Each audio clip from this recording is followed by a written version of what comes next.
Amém. Graça e a paz, irmãos e irmãs, louvado seja Deus. Estamos aqui para continuar o culto, depois de um tempo de louvor, de cânticos, de adoração. Queremos continuar cultuando nosso Deus, através agora da palavra. Amém. Atos capítulo 2, eu vou ler a partir do verso 37. Atos 2, 37, nós estamos meditando esses dias, lendo, estudando e meditando em Atos, no livro de Atos.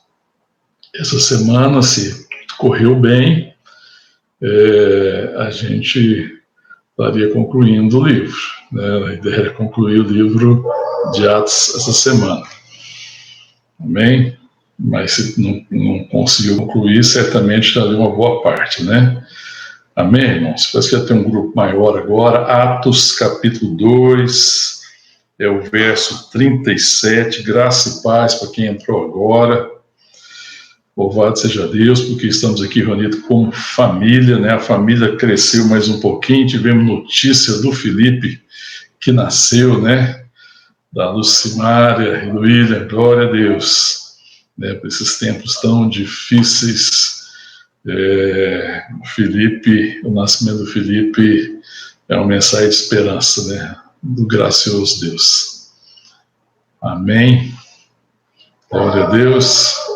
Atos capítulo 2, é o verso 37, eu vou ler a partir do verso 37. Semana passada nós já tivemos meditando em Atos, e o verso 37 imediatamente após a pregação de Pedro, quando Pedro se levanta lá no dia de Pentecostes e ministra as pessoas que estavam reunidas ali, por ocasião do derramamento do Espírito Santo. Amém? E a palavra diz então em Atos capítulo 2, verso 37, ouvindo ele essas coisas, quem estava ouvindo, aquela multidão que estava ali no dia de Pentecostes, ouvindo a pregação de Pedro. Então, ouvindo essas coisas, compungiu-se o coração e perguntaram a Pedro e aos demais apóstolos: que faremos, irmãos? Respondeu-lhe Pedro: arrependei-vos e cada um de vós seja batizado em nome de Jesus Cristo para a remissão de vossos pecados, recebereis o dom do Espírito Santo, pois para vós outros é a promessa, para vossos filhos e para todos os que ainda estão longe, isto é, para todos quanto o Senhor nosso Deus chamar. Com muitas outras palavras, deu testemunho e exortava-os, dizendo: salvai-vos dessa geração perversa.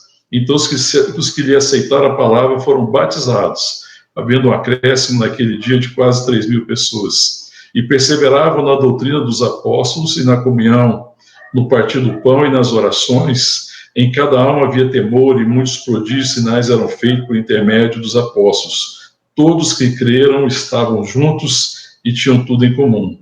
Vendiam as suas propriedades e bens, distribuindo o produto entre todos, à medida que alguém tinha necessidade.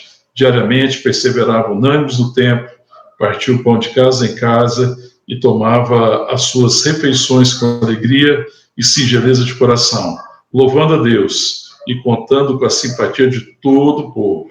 E enquanto isso, acrescentava-lhes o Senhor dia a dia os que iam sendo salvos.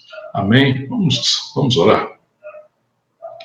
Pai, nós te louvamos e te agradecemos, ó Deus, por tua graça, por teu amor, por tua bênção, por podermos, ó Deus, como igreja, povo de Deus, oferecer culto ao teu nome, culto que é devido ao Senhor, Pai. Mesmo que distantes por causa desse tempo de pandemia, ó Deus, mas pelo benefício das mídias digitais, nós podemos, ó Deus, como igreja agora, receber a tua palavra, ouvir a tua palavra. E é o que nós te pedimos, Pai, a tua palavra seja ministrada ao nosso coração, pelo teu Santo Espírito, trazendo instrução, revelação, conhecimento, fé, confiança, certeza, enfim, ó Deus, tudo aquilo que está proposto no teu coração. Essa é a nossa oração, Pai, que fazemos já agradecidos em nome de Jesus. Amém. Amém, queridos. Nós Na semana passada, domingo passado, compartilhamos um pouco e foi possível fazer uma introdução do livro de Atos, principalmente porque o livro de Atos ele é basicamente um sermão que fala da origem do poder da igreja e dos seus efeitos. O poder da igreja é o Espírito Santo, o que capacita a igreja a testemunhar, a caminhar, a cumprir o chamado, que nos fez filhos, que nos salvou, que nos redimiu, o Santo Espírito. Esse é a origem do poder da igreja, o Espírito que habita conosco. E nós começamos a compartilhar um pouco dos seus efeitos, daquilo que produziu, e à luz da palavra, particularmente agora no livro de Atos, nós estamos procurando compreender e ser ministrado por essa realidade dessa igreja. E nós caminhamos sobre isso aí. Depois, se alguém não viu essa ministração, não ouviu a ministração, ela está gravada, vai ser publicada certamente aí já na segunda-feira, e eu gastei ali uns 24 a 25 minutos só para fazer essa introdução, o que eu não vou fazer agora, evidentemente. Eu quero continuar compartilhando a partir aquilo que nós já falamos, Nós tínhamos compartilhado basicamente, fizemos uma introdução sobre a questão do Espírito, Pentecoste, o que estava acontecendo naquele dia, o cumprimento da promessa, do Pai, que era o Espírito de habitação, o poder para testemunhar, e nós compartilhamos um pouco sobre o propósito de Deus, porque o propósito de Deus, que vai ficando bem claro aqui, que já vem se desenhando em toda a palavra de Deus, mas que vai tomando uma conotação aqui diferente e poderosa no Novo Testamento, é que a igreja é a família de Deus, esse é o próprio de Deus estabelecendo para si uma família, um povo que é seu, um povo que lhe dê a glória.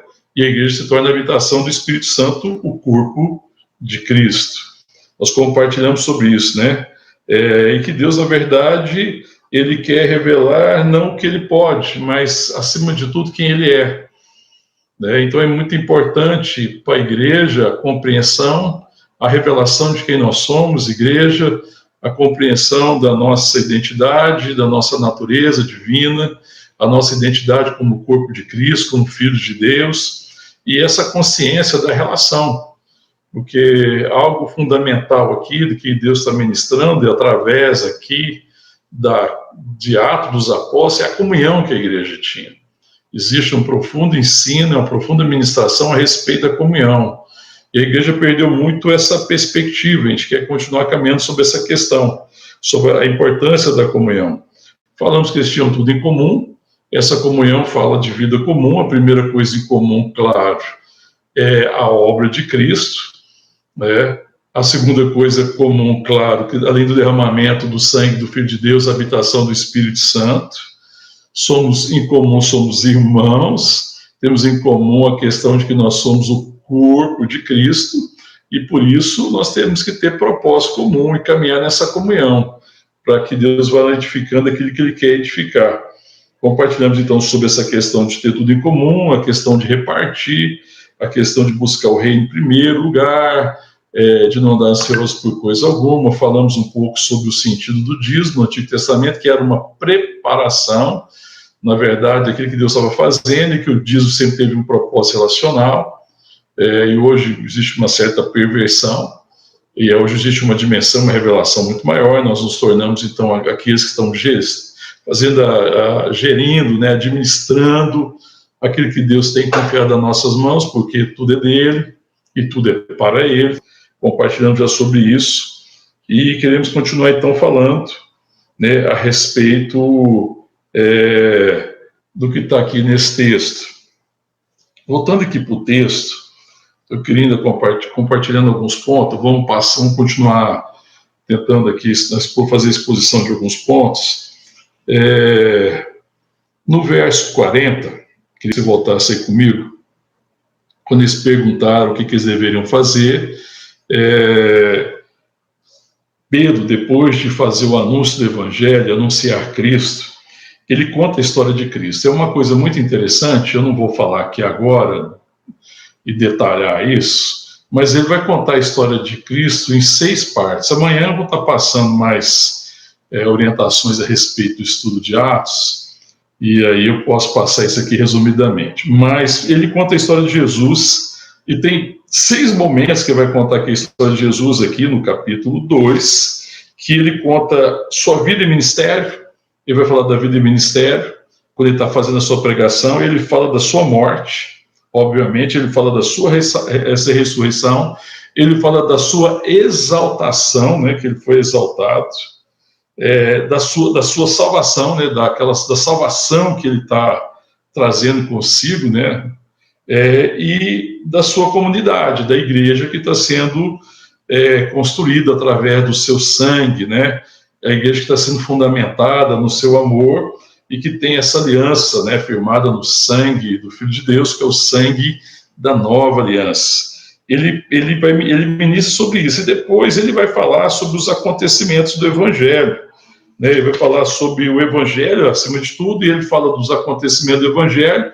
Quais são os 2 acontecimentos fundamentais do Evangelho? A morte e a ressurreição de Jesus. Depois ele fala sobre os testemunhos do Evangelho, que ele vai citando a escritura do Antigo Testamento, e ele vai dizendo também que eles são testemunha.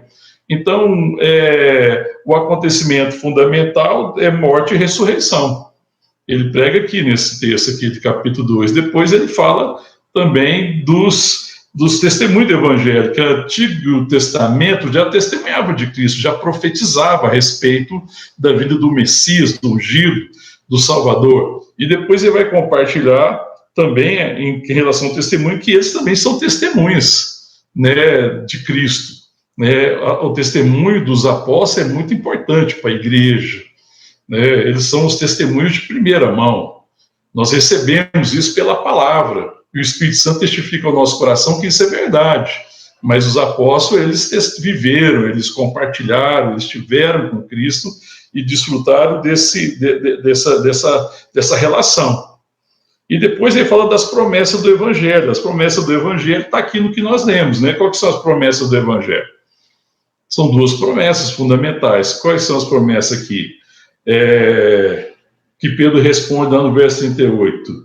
Respondeu-lhe Pedro: arrependei-vos e cada um seja batizado em nome de Jesus Cristo para o quê? Remissão dos vossos pecados. A primeira promessa, perdão dos pecados, porque em Cristo nossos pecados são perdoados, porque ele recebeu sobre si a pena que era nossa. Ele levou sobre si as nossas dores e as nossas enfermidades. O castigo que nos traz a paz estava sobre ele, pelas suas pisaduras fomos sarados, né? A palavra de Deus fala lá em Isaías, capítulo 53. Então, o primeiro benefício, a primeira promessa, aliás, do Evangelho é perdão dos pecados. Só Deus pode perdoar. E em Cristo nós somos perdoados, amém? Depois ele continua falando na segunda parte, aí, na última parte do verso 38, o que mais? E recebereis o dom do Espírito Santo. Então são as 2 promessas do Evangelho, perdão dos pecados e o dom do Espírito Santo. E ele compartilha isso. Então ele falou dos acontecimentos, as testemunhas, acontecimento, morte, ressurreição, testemunha o Antigo Testamento e os próprios apóstolos. Agora ele vai falar das promessas, e as promessas é de perdão e do dom do Espírito Santo, amém? E ele também vai falar das condições do Evangelho, né, que é arrependimento e fé.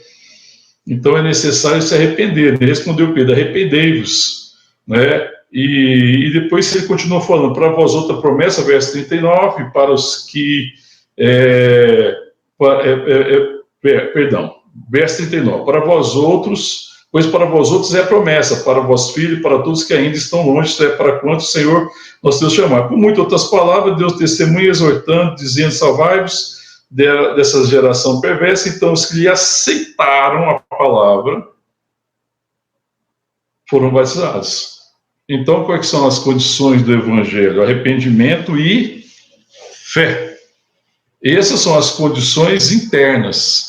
Arrependimento, à medida que Deus se revela a nós, e que revela a nossa condição de perdidos, de pecadores, e revela que Jesus é Salvador, que Ele é Redentor, existe 2 condições: arrepender-se, reconhecer o nosso erro, que nós nos desviamos de Deus, que nós erramos e que nós precisamos realmente do seu favor e crer que ele é de fato Salvador, que o seu sacrifício é suficiente para me salvar e me redimir, e que eu não preciso de mais nada a não ser o sacrifício do Filho de Deus. Eu preciso crer nesse sacrifício e que ele é suficiente.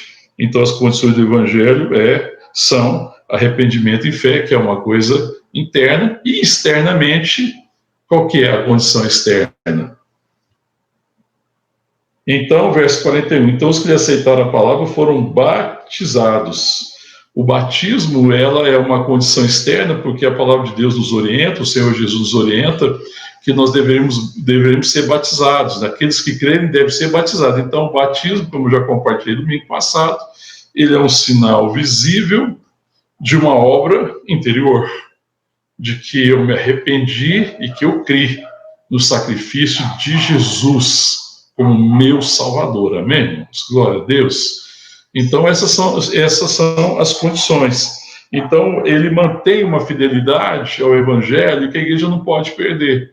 Porque, às vezes, a dificuldade de compartilhar o Evangelho hoje é que não se apresenta o Evangelho dessa forma.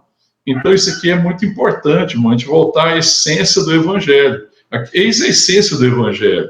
A essência do Evangelho fala dos acontecimentos, de dois acontecimentos, morte e ressurreição de Jesus Cristo. Fala das testemunhas do Evangelho, a palavra, o Antigo Testamento que testemunhava, e os apóstolos. As promessas do Evangelho é a promessa de perdão e do dom, ou da dádiva do Espírito Santo, que vem habitar conosco. E as condições do Evangelho, arrependimento e fé.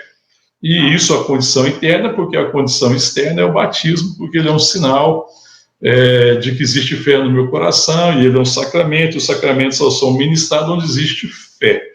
Amém? Então, o batismo, então, é muito importante, porque ele fala que existem as condições no coração, que existe fé, que existe arrependimento, que existe fé, que eu reconheço a minha condição de pecador, a minha condição de inimigo de Deus, que estava afastado de Deus, que estava perdido, que estava e foi achado, que estava cego, agora vejo, né, que a meu destino era perdição, e agora Deus me resgatou com o seu amor, com a sua graça, com o sacrifício de seu Filho. Amém? Amém? Então tem que ter essa fé, esse arrependimento e essa fé que Jesus é Salvador, e o batismo é um sinal externo. Amém? Glória a Deus. Então isso aqui nos ajuda a pensar na inteireza do Evangelho, né? Como é que em um capítulo apenas, como é que o Pedro aqui particularmente, que está ministrando, né? Que ele consegue, e Lucas que está descrevendo, né, Atos dos Apóstolos, o autor é Lucas, como é que existe essa síntese do Evangelho. E que depois a gente vai chegar mais na frente, depois dessa parte do Evangelho, o verso 42 vai falar do resultado. Né, do resultado. Qual que é o resultado? Perseveravam na doutrina dos apóstolos, na comunhão, no partir do pão e nas orações. Amém? Perseveravam na doutrina dos apóstolos, no partir do pão e nas orações. Amém, querido? Quando a gente pensa nessa questão aqui, a gente se atenta agora um pouco mais a essa questão da comunhão. A base da comunhão, acima de tudo, aqui é essa doutrina, a palavra. Porque é a palavra que vai trazer revelação e vai ministrando ao nosso coração a nossa realidade. É a palavra que vai falando das promessas, é a palavra que vai falando do propósito, do desígnio, do chamado.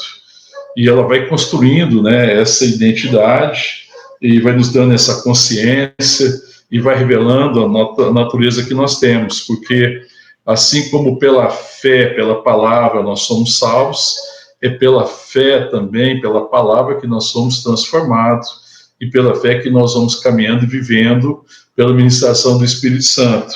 E uma característica muito importante da igreja aqui que estava nascendo a igreja, né, primitiva, né, porque a igreja é uma só, a igreja naquela época, né, a igreja primitiva, que é a igreja naquela época, que é uma igreja que perseverava na doutrina dos apóstolos, né, e perseverava na comunhão, no partir dos pão das orações, ou seja, era uma igreja que aprendia, era uma igreja que estava aprendendo, era uma igreja que gastava tempo em aprender. Porque, irmãos, quando nós estamos perdidos e fomos encontrados por Deus, nós estávamos errando o alvo. Nós não estávamos no reino. E à medida que o Senhor nos salvou, nos redimiu, e pelo seu Espírito Santo nos levou ao arrependimento, pelo Espírito Santo nos regenerou, pelo seu Espírito nos salvou, nos deu revelação e regenerou o nosso espírito, e agora nós temos comunhão com Deus, a comunhão perdida foi restabelecida. Agora, nesse processo que houve o restabelecimento da comunhão, existe um processo em que a gente tem que aprender como viver. A gente não sabe. Nós nos desviamos disso. Então, os nossos motivos eram equivocados, os nossos motivos eram caídos. A gente fazia as coisas a partir da nossa individualidade, a partir da vontade da carne. E o que começa na carne, termina na carne. E aí, o que acontece agora? É um tempo em que Deus está agora trabalhando no nosso coração para que tudo comece nele. Porque o que começa em Deus, termina em Deus. E o que glorifica a Deus é só o que começa em Deus. Então agora eu tenho que aprender a viver no reino. Então é como se alguém falasse, até agora você aprendeu tudo errado, agora você vai aprender o certo, presta atenção. E o Senhor quer nos ensinar. Mas se a gente não é diligente na questão da palavra, é um problema, porque a gente vive uma vida dúbia. A dificuldade de muito cristão, que não tem um testemunho maior, é porque ele não conhece quem ele é. Apesar de ter a experiência de nascer de novo, não conhece a bendita herança que tem. Porque é alguém que não é distante da palavra, não tem gastado tempo com a palavra em aprender e a conhecer. Né? Então, não era só, eles não ficaram entregues a apenas uma experiência mística, por exemplo, que às vezes as pessoas pensam que a relação com Deus está só baseada nisso. Não, eles desejavam aprender, eles queriam ser ministrados, né? Deus nos deu razão, foi o Senhor que nos deu razão, o Senhor nos deu uma mente, né? E qual que é a mente da igreja? Ora, se a igreja tem um espírito, vamos começar aqui pelo espírito. Qual que é o espírito da igreja, irmão? Qual que é o espírito da igreja? Mas recebereis poder ao descer sobre vós o Espírito Santo. Amém? O Espírito da igreja, a igreja é o corpo de Cristo, né? Existe a pessoa da igreja, nós temos uma unidade, e nesse sentido nós temos um Espírito, um só Espírito. O Espírito da igreja é o Espírito Santo. Ora, se a igreja tem um Espírito, ela tem que ter também, no capítulo 2, ele vai dizer lá, mas nós temos a mente de Cristo. Ora, a mente de Cristo é algo que é construído no meu coração à medida que eu me rendo à verdade da palavra, porque a palavra é Cristo. E essa palavra vai se tornando a minha realidade. E eu vou tendo a minha mente transformada. Amém? A palavra de Deus lá em Romanos nos chama a sermos transformados, né? A sermos renovados, a experimentar a vontade de Deus, boa, perfeita e agradável. E isso passa pela renovação, né, da nossa mente, para que nós tenhamos revelação. Abre comigo lá, capítulo 12 de Romanos, depois eu quero ler um texto ainda de Efésios. Logo à frente aí, Romanos 12, vamos ler lá, vamos gastar um tempo com isso. Muito importante fundamentar isso pela palavra.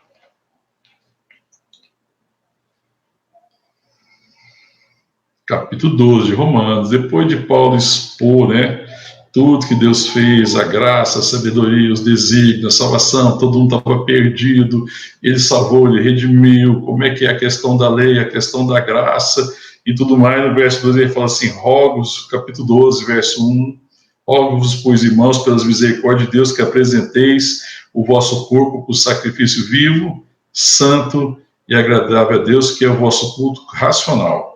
E não vos conformeis com este século. Não sejam moldados pela forma de pensar, pela forma de ver o mundo. Não sejam moldados por este século.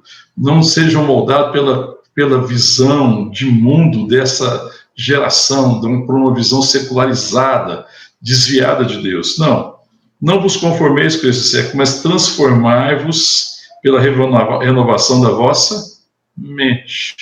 Amém? Para que experimenteis qual seja a boa, agradável e perfeita vontade de Deus. Ora, se a igreja tem um espírito, se a igreja é um só corpo, ela tem um só espírito, a igreja tem que ter uma só mente. E nós precisamos caminhar em unidade nisso. É muito importante, quando nós gastamos tempo em estudar a palavra de Deus, em meditar na palavra de Deus, aprender aquilo que o Espírito Santo quer nos ensinar, porque o Espírito Santo, ele é o Espírito da verdade.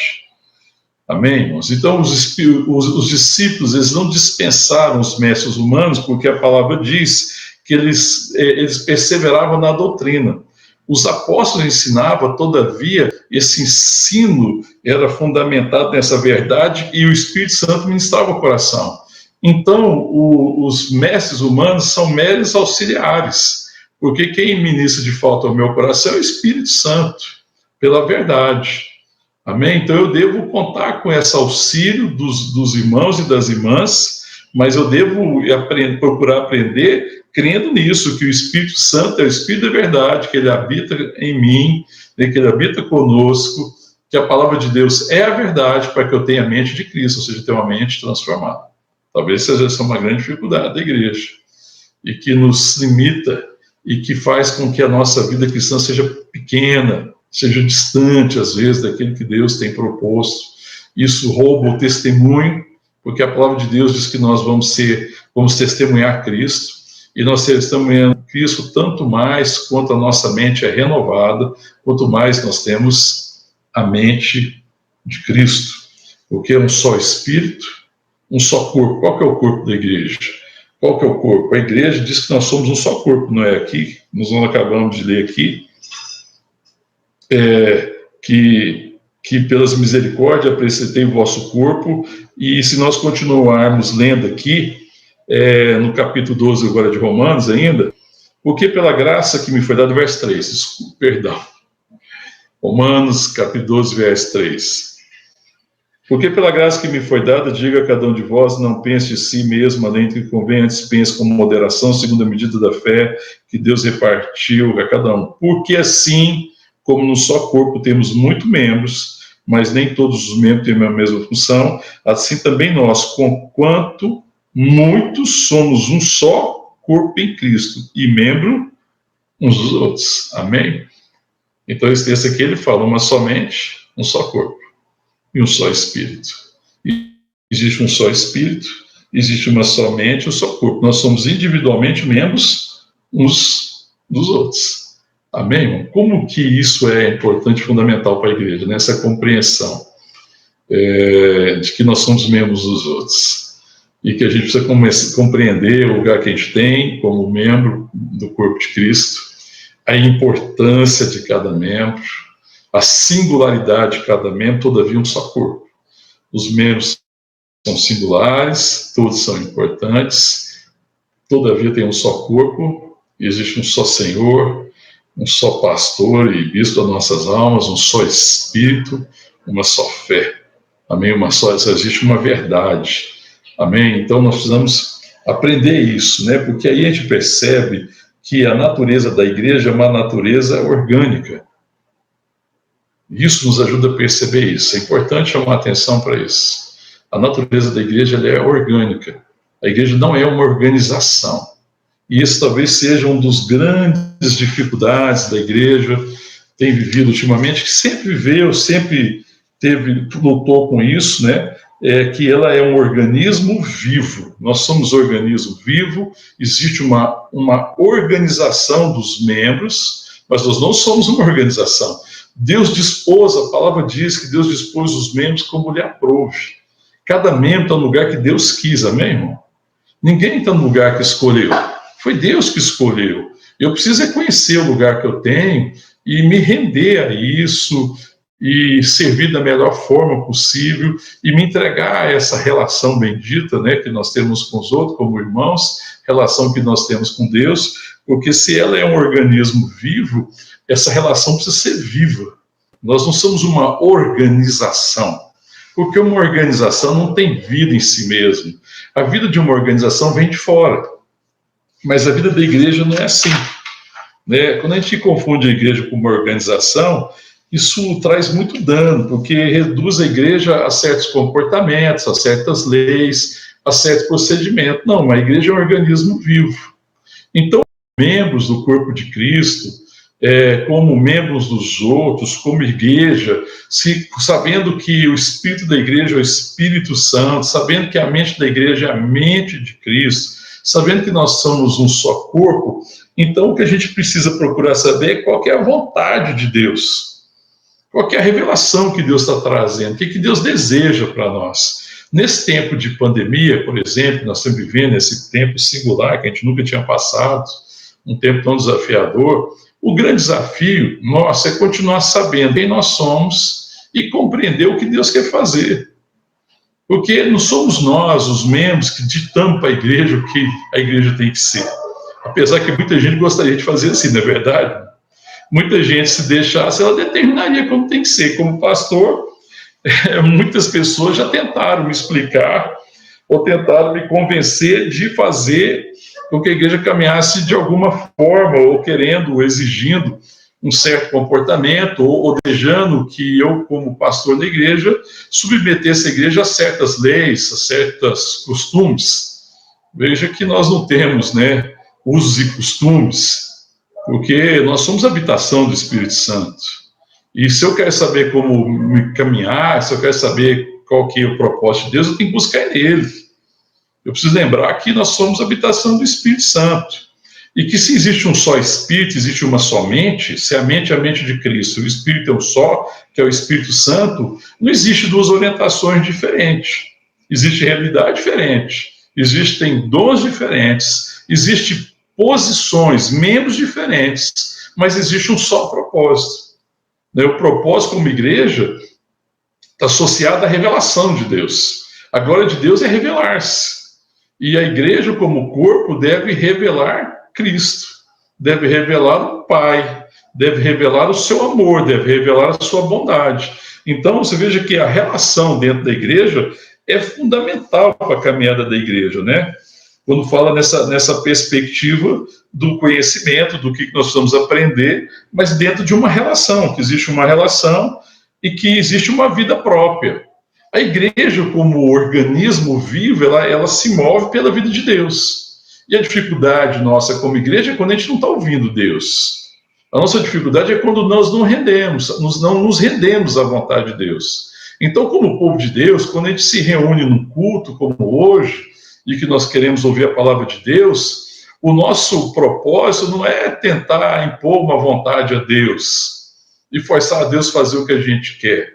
Não é apresentar os nossos méritos e cobrar de Deus agora que Ele nos recompense.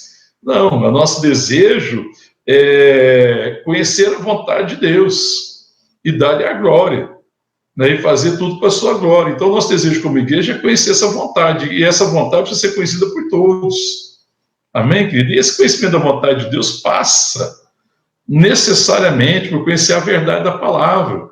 Porque muita gente se engana a respeito da vontade de Deus e fala, Deus queria que fizesse isso, aquilo, quando isso que ele está falando, que aquela irmã está falando, é claramente contrário à verdade. E Deus não tem nenhum propósito para a minha vida, para a nossa vida,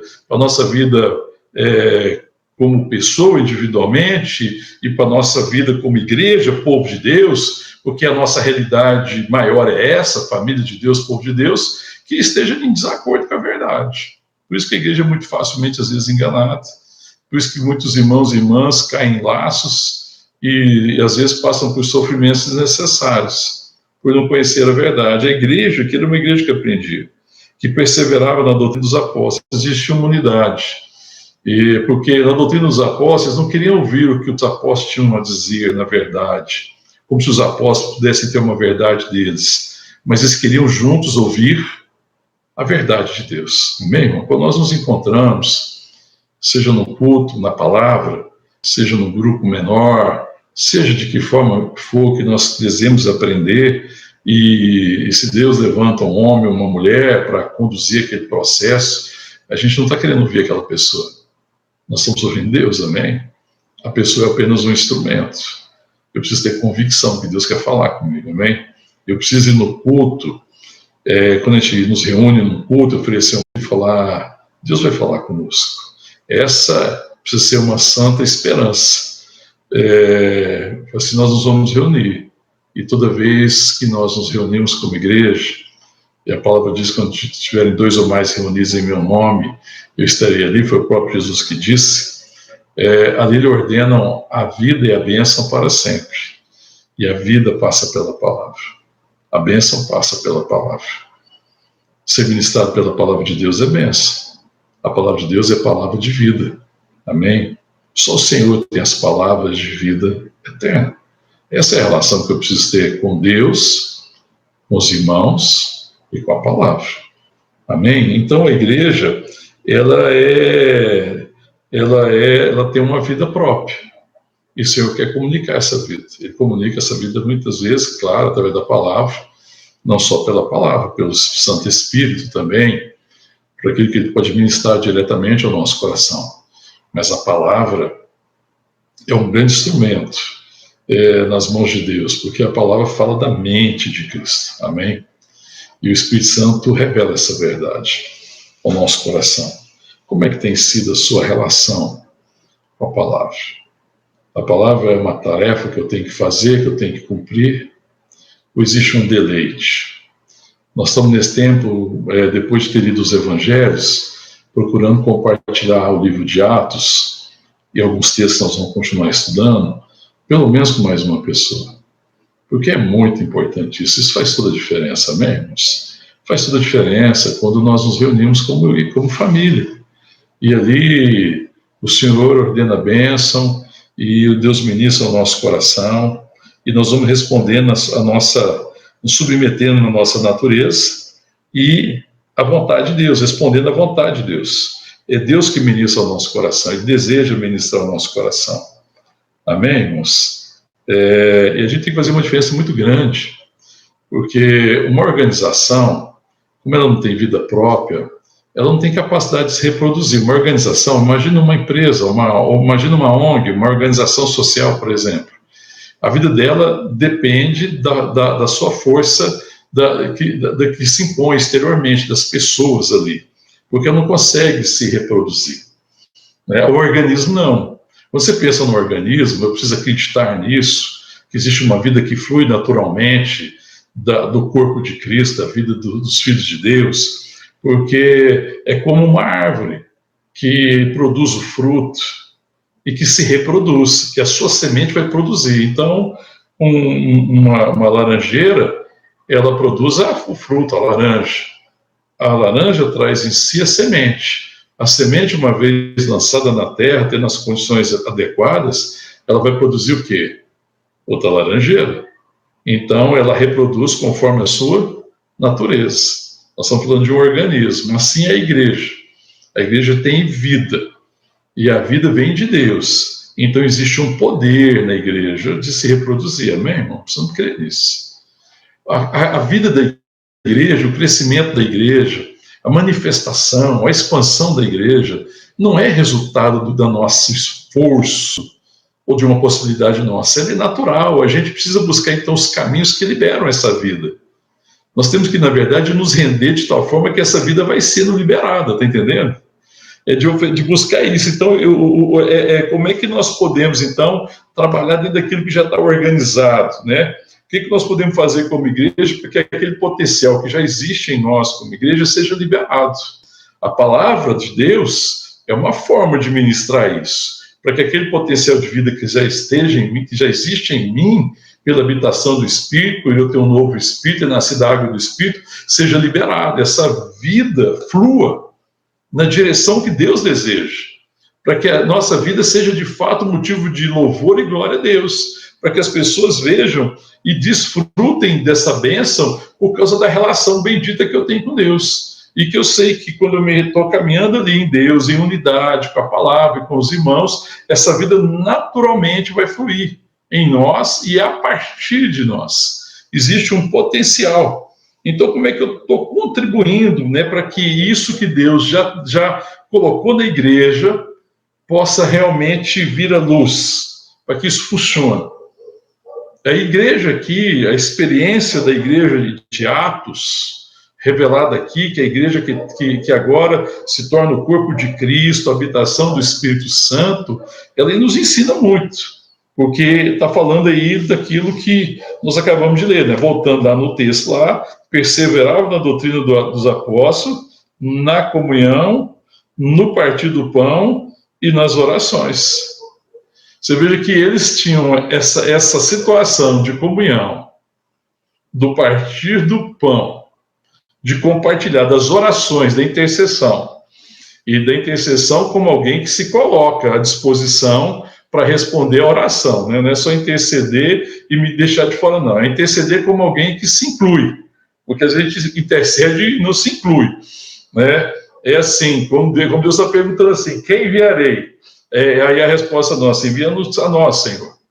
Né? Então essa igreja que orava assim, essa igreja que repartia o pão, porque reconhecia que tudo é nosso. Eu já compartilhei sobre isso domingo passado. Essa igreja que tinha uma comunhão, que tinha essa unidade, essa igreja que tinha comunhão andava na comunhão do Espírito, essa igreja que aprendia aos pés dos apóstolos, que era ministrada pela verdade, naturalmente a vida de Deus fluía. O poder que Deus tinha através do Espírito Santo estava fluindo. Então a fonte era o Espírito, e essa forma de caminhar fazia com que esse poder fosse visto na igreja. Porque quando você olha aqui no verso 44, ele fala assim, todos que creram estavam juntos e tinham o quê? Tudo em comum. Que reforça o que nós lemos agora, né? Sobre a comunhão, partir do pão, aprender com os discípulos, as orações. Eles diariamente perseveravam no templo, verso 46, partir o pão de cada em casa, que é a refeição ágape, né? Eles compartilhavam ali, tomavam suas refeições com alegria e sentido de coração, louvando a Deus e contando com a simpatia de todo o povo. Qual que era o resultado disso? Enquanto isso, acrescentava, diz o Senhor, dia a dia os que ia sendo salvo. Então, aquele poder, aquela vida que Deus já tinha ministrado ao coração da igreja, que Deus já tinha colocado na igreja, que é resultado de habitação do Espírito Santo, que é resultado de ter nascido de novo, e que é resultado da palavra, da verdade, e que é resultado agora da comunhão, tudo isso agora vem à luz. Amém? Então, você veja que a comunhão é fundamental, para que essa vida flua a partir de nós. Porque nós não temos o poder de fazer com que isso funcione. O que nós precisamos é crer, saber quem nós somos e ver que existe uma importância muito grande de ter uma consciência da relação, né, de que existe uma relação fundamental. Ter consciência da nossa natureza, nós somos um organismo vivo. Ter consciência da nossa identidade, nós somos filhos de Deus, nós somos povo de Deus, nós somos a igreja do Senhor Jesus. E isso fazia com que a vida fluísse. Ela fluía naturalmente. Amém, irmãos? O que a gente vê quando a gente lê Atos dos Apóstolos e inspira profundamente a gente, particularmente me inspira muito, é que eu vejo que existe um fluir, não existe um peso. Existiam dificuldades, tem situações difíceis, tem perseguição, tem adversidades, tem oposição, sabe, existe tudo isso, mas nada disso podia impedir a vida de Deus, que estava na igreja, fluísse na direção uns dos outros, na direção dos necessitados e na direção daqueles que Deus estava chamando. Amém? Existe um propósito em Deus. Existe um propósito de Deus de ministrar na vida de muitas pessoas através da igreja. Ministrar na vida das pessoas através desse fluir natural. Mas é importante essa comunhão, é importante a palavra, né? É importante o repartir do pão, é importante as orações, é importante estar junto, é importante ter vida em comum. E, naturalmente, essa vida que está em nós vai nos surpreender grandemente. Eu acredito, irmão, que a igreja ali, a experiência da igreja, né, ali naquela época, ali no começo, ali, no nascedouro, era uma experiência que surpreendia eles mesmos. Mas o relato aqui de Atos nos diz os motivos, nos diz o propósito e nos diz as condições. Então, se existe vida de Deus em nós, amém, irmãos? Que essa é uma verdade. Se a igreja é o corpo de Cristo, se nós somos o povo de Deus, se nós somos filhos de Deus, se nós somos a habitação do Espírito Santo, se Deus está chamando um povo para si mesmo, se Deus está chamando as ovelhas perdidas, se Deus está separando uma família, então nós precisamos nos render a isso, para que nos rendendo aqui e caminhando nessas condições, aquilo que é natural flua, a vida flua, a vida vai fluir. Amém, irmãos? É assim que acontecia com Jesus Cristo. Jesus tem comunhão com o Pai e com o Espírito Santo. E essa comunhão, né, essa comunhão da Trindade, essa relação bendita, né, que caminha ali, a certeza de quem Jesus era, porque ele sabia quem era, ele tinha essa convicção profunda de quem era, conhecendo a natureza, né, da igreja que Deus estava firmando ali, isso tudo fazia com que a vida de Jesus fluísse naturalmente. Não existia uma coisa pesada, não era uma coisa que dependia de leis, não era uma coisa que se tivesse, você tinha que fazer isso ou aquilo para acontecer aquilo outro, não, aquilo fluía e naturalmente atingia. Então não é o que eu faço, mas é que eu creio, porque o que eu creio vai determinando as minhas relações, e a minha relação correta com os meus irmãos, uma relação abençoadora, uma relação que eu busco o benefício de todos, uma relação que eu entendo que eu estou nela para repartir, porque eu já fui abençoado. Essa relação bendita com Deus, que é meu Pai. Essa relação que me identifica também como corpo de Cristo. Essa relação que me faz ver o irmão. Essa relação que me faz ver o Pai.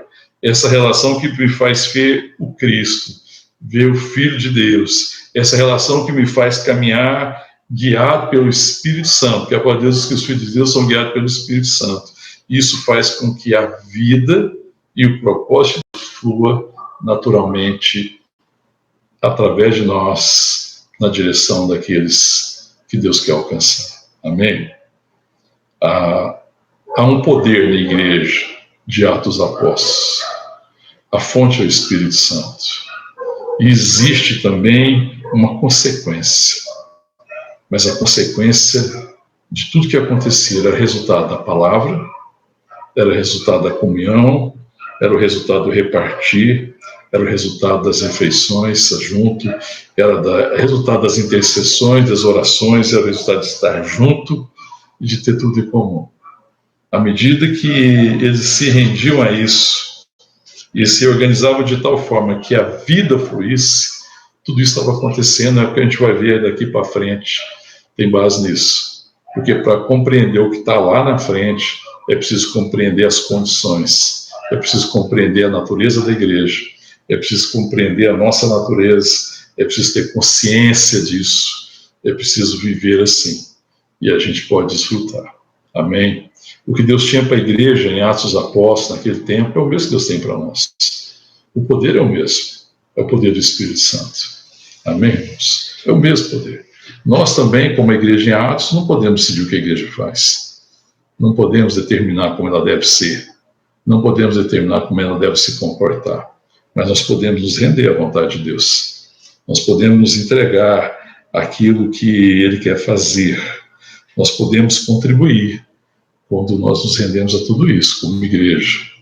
Porque Ele deseja ministrar a sua palavra, Ele ama a comunhão, Ele quer ministrar o nosso coração, nós precisamos orar, interceder, e assim o Senhor há de fazer a sua vontade. Amém, irmão? E essa vida é de fluir. Então eu vejo uma igreja em que a vida de Deus flui naturalmente. E isso afetava todos os lugares que eles estavam. Não importa se como igreja, nesse tempo, nós estamos reunindo só nas nossas casas, ou se eu não estou podendo me encontrar com um grupo maior. Mas aonde eu estiver, se eu tiver essa consciência de quem eu sou, se eu tiver essa consciência da minha natureza, tiver essa consciência da importância da relação, me render à verdade, à palavra, aquilo que Deus deseja, certamente as nossas relações vão ser abençoadas e Deus vai ser glorificado, porque o fim último é Deus ser glorificado. Uma relação encontrou o caminho correto, uma relação encontrou a dimensão correta, uma relação entre seres humanos encontra uma relação correta, adequada, quando Deus é glorificado. Amém, irmão? Quando Deus é visto. Né? Que Deus seja visto em nós. Que nesse tempo de pandemia, de luta, as pessoas vejam o que elas precisam.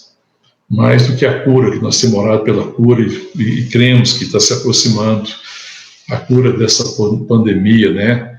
As vacinas estão aí sendo aplicadas, ministradas. Isso pode trazer cura para o corpo, mas o mundo precisa de cura da sua alma. O mundo precisa nascer de novo. E só o poder de Deus é que pode fazer isso. A medicina, as vacinas, os médicos podem curar o corpo dos homens e podem evitar a morte. Isso já é uma bênção muito grande. Mas que adianta? Não morrer e não viver. O que adianta você não encontrar a morte, mas não viver? Nós queremos que as pessoas vivam o maior tempo possível, certamente. Nós oramos para que Deus livre do sofrimento, que Deus traga conforto, que Deus traga curas, que Deus traga solução para esse tempo pandêmico, certamente. Mas esse tempo, mais do que nunca, tem sido uma oportunidade para nós, como igreja, de ministrar a vida de Deus, através de uma relação correta uns com os outros, através da fé, através da esperança. Amém? Através dessa certeza, através dessa consciência, através da palavra, através da verdade, através da nossa comunhão, através do partir do pão, através das orações, através de uma vida comum, em que a vida de Deus flui naturalmente. Amém? Vamos orar? Se puder abraçar quem estiver perto de você, vamos estar orando, pedindo a Deus essa graça, de aprendermos juntos, de perseverarmos na verdade, essa graça de termos comunhão verdadeira, de repartirmos o pão de casa em casa, de orarmos juntos, de abençoar, de repartir, de fazer a vontade de Deus, à medida que Deus vai chamando pessoas, alcançando pessoas e salvando pessoas, para a sua glória e para a nossa alegria. Amém? Podemos orar? Vamos falar com Deus. Pai, nós queremos te louvar e te agradecer mais uma vez, Senhor, pela tua verdade, pela tua palavra. E oramos a Deus para que essa palavra seja ministrada ao nosso coração. Que a igreja é um organismo vivo, é o corpo do Deus vivo. É a habitação do Espírito Santo, que é o Espírito de vida, que é o Espírito da verdade. Ó Deus, e se nós somos assim, então, ó Deus, dá-nos essa consciência, traz revelação ao nosso coração para que, ó Deus, possamos perseverar e aprender juntos, perseverar nas orações, perseverar nas refeições de casa em casa, repartindo o pão, caminhando junto, repartindo necessidade, abençoando uns aos outros, ó Deus, de tal forma, ó Deus, que por causa dessa natureza que nós temos, e por compreendermos, ó Deus, que a vontade é do Senhor, e por estarmos rendidos à tua vontade, a tua vida flua naturalmente em nós e através de nós, para a glória do teu nome, ó Deus, e alcance aqueles que precisam ser alcançados. Ó Deus, que a igreja de fato seja sal da terra e seja luz do mundo, que a igreja seja de fato uma cidade edificada em um alto monte e que ilumina toda aquela região, seja como uma vela, seja como uma lâmpada que é colocada no lugar alto e ilumina toda a casa. Que as nossas relações na nossa casa sejam assim, que nós sejamos pessoas colocadas no lugar correto, colocadas no lugar da comunhão dos santos, colocados diante da tua palavra, ó Deus, nas orações, das intercessões, de tal forma, ó Deus, que a nossa vida ilumine a nossa casa.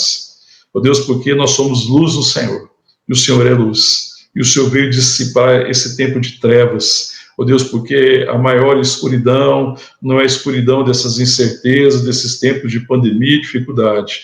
A maior escuridão é a incerteza da vida, é a incerteza do propósito. Ó Deus, situações difíceis e adversas não são impedimento da vida. O impedimento à vida, Senhor, é não conhecer o sentido e o significado da vida. Ó Deus, é impossível viver adequadamente, é impossível viver uma vida que tenha, ó Deus, relevância, se nós não conhecemos o propósito e o sentido das nossas vidas. Por isso pedimos a Deus, Senhor, ministre ao nosso coração, para que a gente saiba que nós somos de fato um organismo vivo, que nós somos o corpo do Deus vivo, que a vida do Senhor flua em nós e flui através de nós, para que muito seja abençoado, para que a igreja nas cidades, que a comunhão do santo da cidade, seja essa cidade edificada em lugar alto, ó Deus, e que ilumine com esperança os corações perdidos e chame de volta para a casa do Pai os filhos e as filhas que estão perdidos. Em nome de Jesus, Pai, fala ao nosso coração, revela-te a nós, Pai, fortalece a nossa comunhão, ó Deus, fortalece-nos, Deus, no estudo da Tua palavra, da Tua verdade, ó Deus, nos ajuda a ter realmente vida comum, a repartir todas as coisas, em nome de Jesus, de tal forma que o mundo perceba que o Senhor está entre nós, por causa do amor que amamos uns aos outros, por causa da Tua vida em nós, ó Deus, e que assim se acrescente cada dia aqueles que vão sendo salvos. Em nome de Jesus que oramos e agradecemos. Amém. E que a graça do nosso Senhor e Salvador Jesus Cristo, e que o amor de Deus, o nosso Pai, a comunhão, a consolação e a unção do Espírito Santo seja sobre nós, Igreja de Deus, corpo de Cristo, aqui e em todos os lugares da terra. E que a bênção de Deus Pai, Deus Filho, Deus Espírito Santo seja multiplicada em nossas vidas, seja multiplicada na vida dos nossos queridos, seja multiplicada na vida dos nossos amados e de todos aqueles que o Senhor tem nos dado o privilégio de nos relacionar. Em nome de Jesus. Amém. Amém. Amém, irmãos. Glória a Deus. Louvado seja o nome do Senhor. Deus te abençoe. Tenha um final de domingo abençoado e uma semana na presença de Deus.